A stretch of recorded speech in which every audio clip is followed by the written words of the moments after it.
kita tidak diperkenankan untuk mengambil katak ini kecuali dia jatuh sendiri.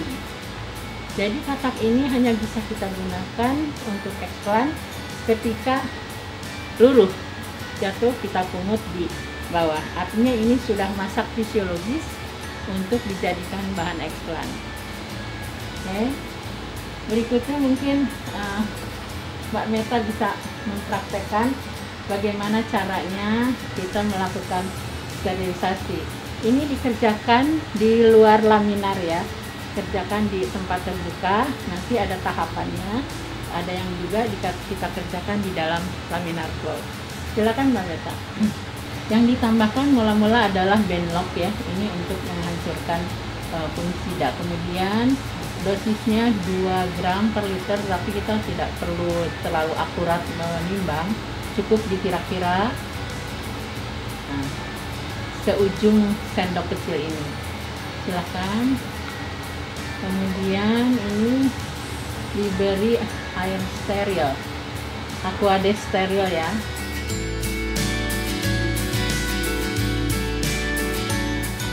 Cukup sampai terendam.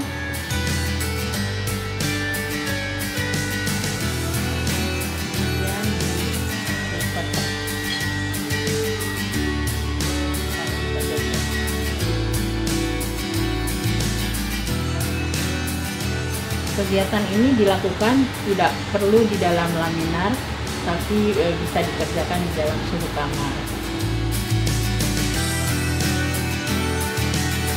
Kalau sudah selesai dengan Benlock, kita pindahkan selama, sebetulnya ini kita harus di atas shaker ya, kira-kira 24 jam lebih dengan Benlock ini.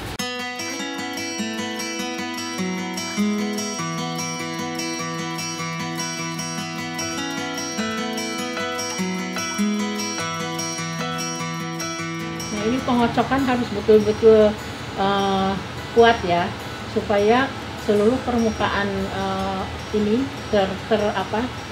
terkena lapisannya itu, supaya bisa nembus.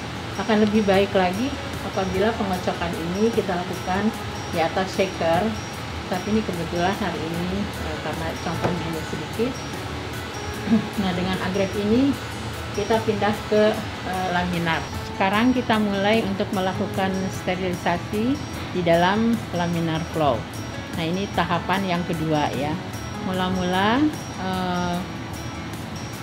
bahan explant ini kita cuci dengan alkohol 70%.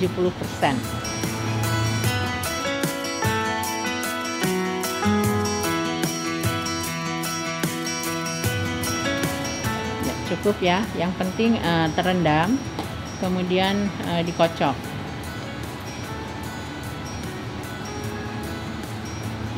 terus sampai kurang lebih 10 menit ya.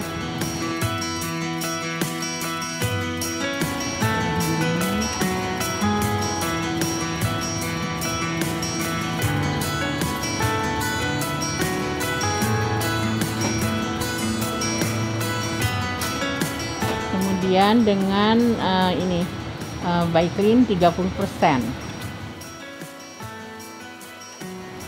Ini cukup 8 menit. Berikutnya adalah, nah ini sangat harus hati-hati ketika menumpahkan, jangan sampai materialnya itu jatuh ke larutan yang pembuangan. Berikutnya adalah larutan Biclean 20%. Ini sedikit lebih lama lagi, kira-kira bisa sampai 10-15 menit ya.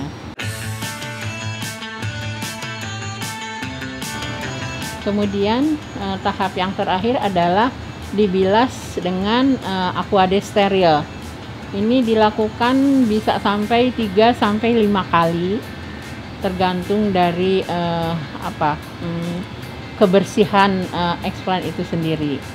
Kalau dari materi yang ini kebetulan kan ada di atas permukaan tanah ya, jadi tidak terlalu harus sampai beberapa kali. Tetapi kalau yang ada seperti umbinya, kalau kita menggunakan umbi eksplannya dari umbi, maka pembilasan itu harus lebih banyak lagi dilakukan.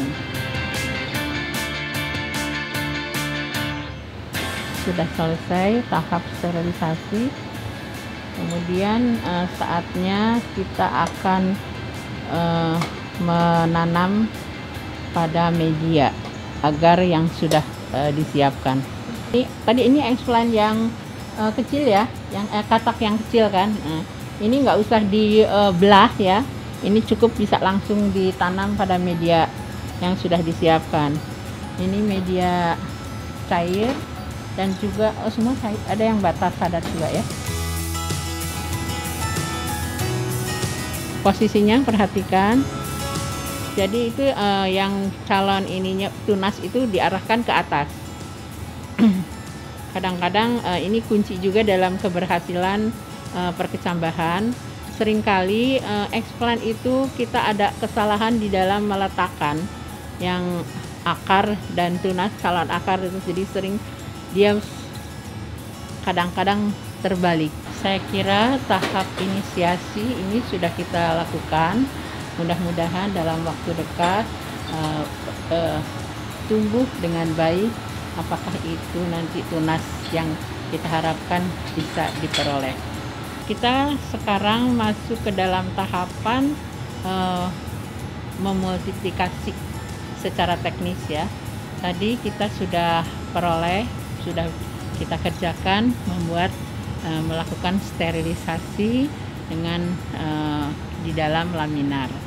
Nah, ketika ini sudah disimpan 1 malam dan kemudian ternyata memang tidak ada kontaminan, artinya bersih, ini saatnya kita melakukan penanaman.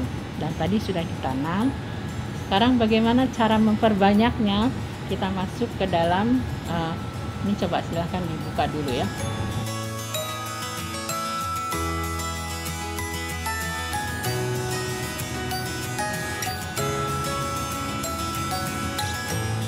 Nah, dilihat, perhatikan posisinya, dia membujur ke atas ya. Jadi bukan memotong tetapi melintang, membujur.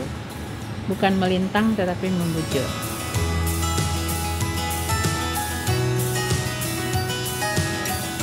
Ya.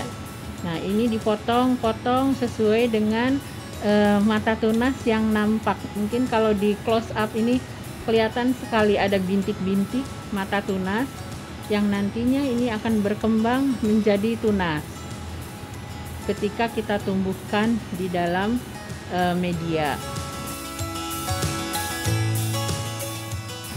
Oke, jadi dari 1 tadi dapat 1, 2, 3, 4, 5, kurang lebih bisa dapat 10 ya, 10 potongan. Ya. Ditanam bisa tergantung berapa eksplan, tapi biasanya ada 1 sampai 2 eksplan per botol.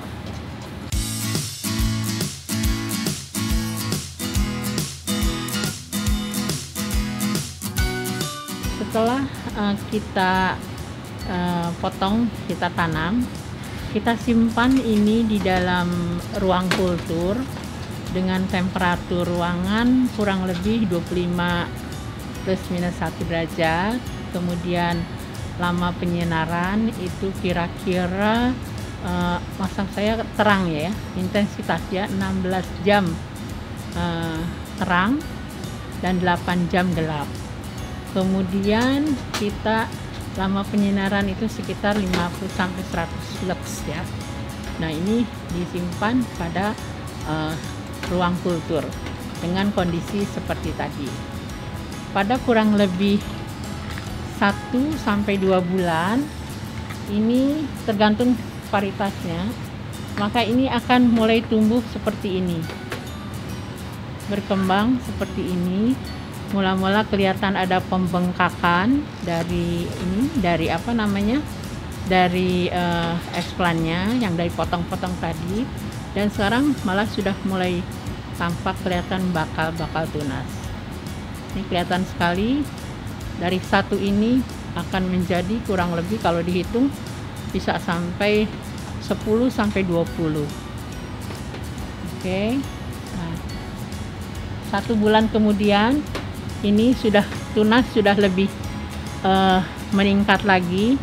Ini adalah pada tahap elongasi namanya. Jadi tunas-tunas ini mulai naik ke atas. Nah, di sini kita memberikan zat pengatur tumbuh, hormon ya, perpaduan antara auksin dan sitokinin.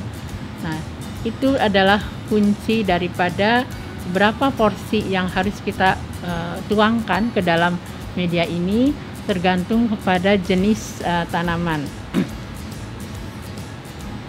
Pada berikutnya adalah ini.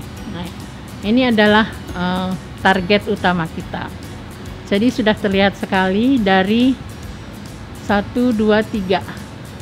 Dari 3 potongan eksponan ini kita memperoleh 1, 2, 3, 4, 5, 6, 7, 8, 9, 10, 11, 12, 13, 14, 15, 16, 17, 18, 19.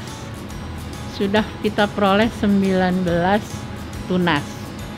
Nah, ini suatu nilai yang sangat berarti di dalam suatu perbanyakan komoditas pertanian. Karena biasanya tanaman-tanaman kuljar ini minimal itu kita memperoleh 5, 6, tapi ini sudah bisa mencapai dalam satu botol ini 19. Kalau nanti kita pindahkan lagi kepada media perbanyakan yang lainnya, ini akan terjadi eksponensial. Jadi kelipatan yang berdasarkan kepangkatan yang sangat bertubi-tubi. Nah, kalau kita sudah memperoleh multiplikasi atau perbanyakan seperti ini tadi saya hitung 19 tunas. Ini saatnya kita memisah-misahkan karena ini akan kita aklimatisasi. Tetapi perlu dilihat dulu apakah tunas-tunas ini mempunyai akar atau tidak. Kebetulan pada botol ini sebagian tunas sudah ada yang berakar, kelihatan, hanya nampak belum sempurna, sehingga perlu kita upaya lain adalah mentransfer dulu ke media perakaran yang isinya adalah dilengkapi dengan hormon auksin. Nah, ini contoh kita pecah lagi dari sini menjadi ini. Harapannya apa? Untuk diaklim nanti tanaman ini sudah menjadi planlet yang sempurna, sudah punya daun, juga punya akar yang baik. Ini kelihatan perakaran sudah bagus sekali. Kalau kita pindahkan ke polybag, ini sudah cukup waktunya. Jadi tidak semua harus ke media perakaran dulu, tetapi untuk kelengkapan, untuk kesempurnaan akar supaya nanti daya hidupnya di rumah kaca di dalam polybag itu baik, maka kita sempatkan 1 bulan di dalam media perakaran. Nah, contohnya seperti ini, kelihatan sudah banyak sekali akarnya dibandingkan dengan ini yang akarnya masih sedikit. Mungkin itu yang perlu ditambahkan untuk kelengkapan media perakaran.